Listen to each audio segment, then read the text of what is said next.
गंगा, एक पवित्र धारा की अमर कथा। भूमिका।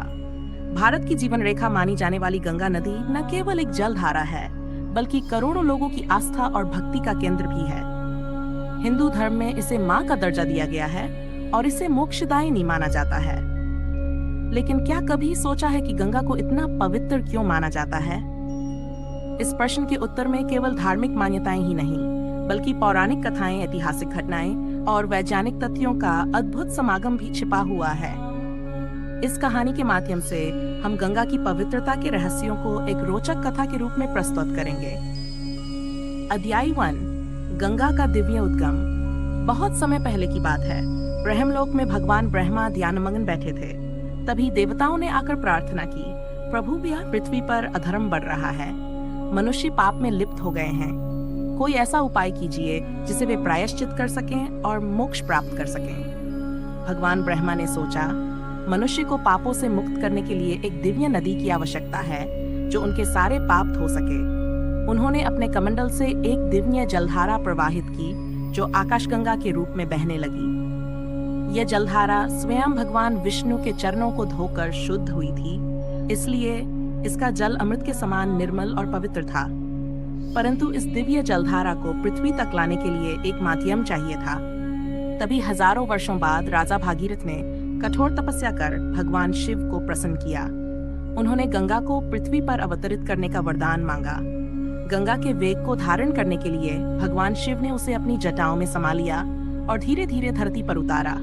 इस प्रकार गंगा का अवतरण हुआ और वह हिमालय की गोद में गंगोत्री से बहती हुई संपूर्ण भारतवर्ष को पवित्र करने लगी। अध्याय 2, गंगा के पवित्र जल की रहस्यकथा। गंगा के जल को इतना पवित्र क्यों माना जाता है? इस प्रश्न का उत्तर हमें पुराणों और विज्ञान दोनों में मिलता है।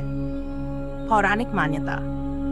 जब गंगा भगवान शिव की जटाओं से होकर धरती पर प्रवाहित हुई, तब उनके साथ स्वर्गीय दिव्य शक्तियां भी प्रवाहित हुईं। कहा जाता है कि गंगा के जल में उन सभी ऋषि मुनियों की तपस्या का फल मिला हुआ है जिन्होंने इसके किनारे बैठकर ध्यान किया।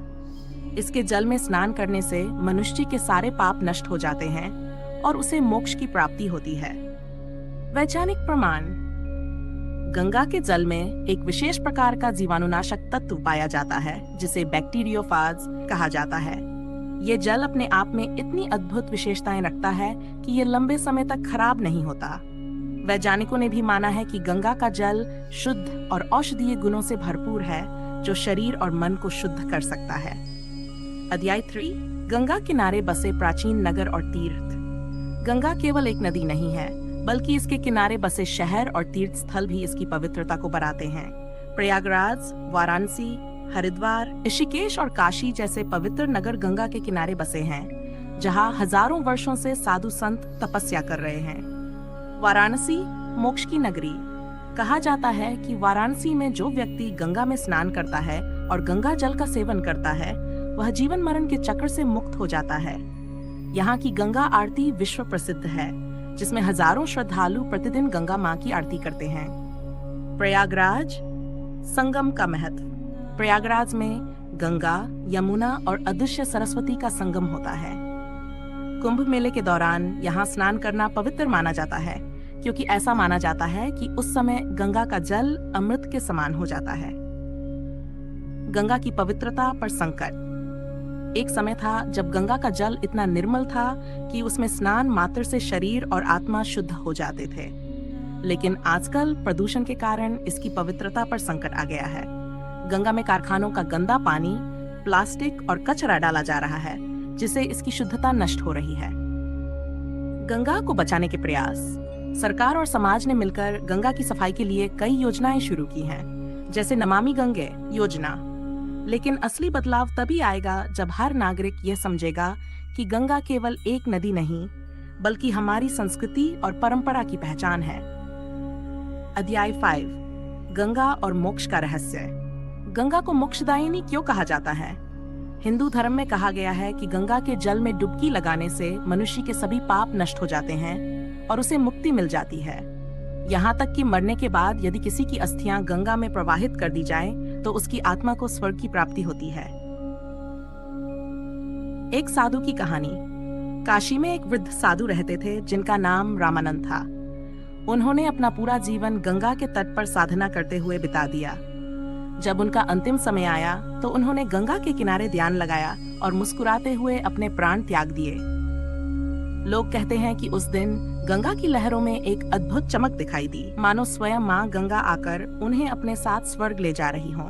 ये घटना आज भी वाराणसी के लोगों के लिए आस्था का विषय है। अध्याय 6, गंगा का संदेश। गंगा हमें क्या सिखाती है? ये हमें सिखाती है कि जैसे वह बिना किसी भेदभाव के सभी को जल प्रदान करती है, वैसे ही हमें भी प्रेम और करुणा से सबकी सेवा करनी चाहिए। गंगा निरंतर बहती रहती है, वह चाहे कितनी भी बाधाएं आएं। इसी तरह हमें भी जीवन में आगे बढ़ते रहना चाहिए। गंगा की पवित्रता केवल उसकी धार्मिक मान्यता में ही नहीं, बल्कि उसके जल की निर्मलता, उसके तटों की पवित्रता और उसकी सांस्कृतिक धरोहर में छिपी हुई है। हमें इसे बचाना है ताकि आने वाली पीढ़ियां भी इसकी महिमा का अनुभव कर सकें।